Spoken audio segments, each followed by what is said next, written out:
Zoroka sutram hun ata taksa tram na ni mag tram na un in ri roi pui nan in satsu mitin in an kok vang tingan ti o an kok vang ka hun ka tu tong lam nom nan ri rang ani ka trap na ka isi ka mani lung kirna yam no na sika ani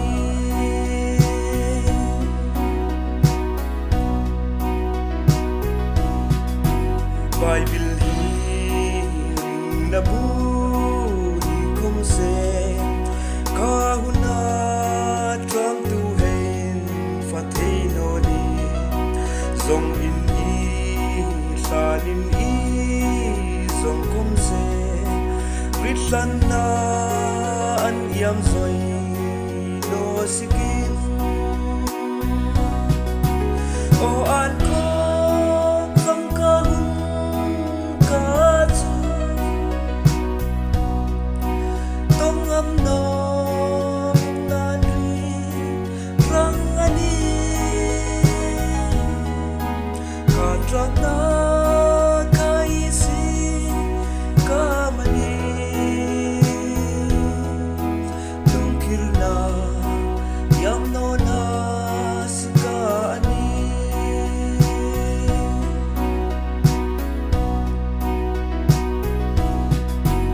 ramwal al na boy rarang in rizulin sang tamta walang liang tiyay ramwal man sak suti na ani rekpa chil pan inlan zog niti o an ko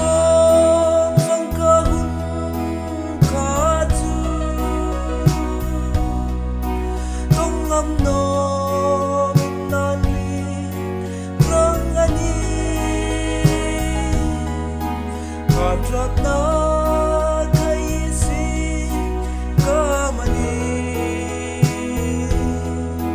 lung kirna yam no na sika ani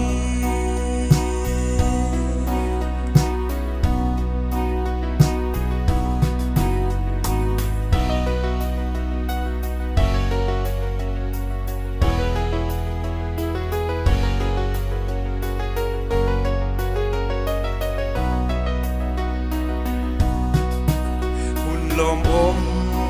san in ring ni ahin ilom ta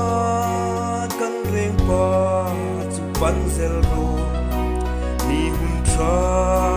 ni alia mange reng pa chu pan ei ti la sai ma ke o an ko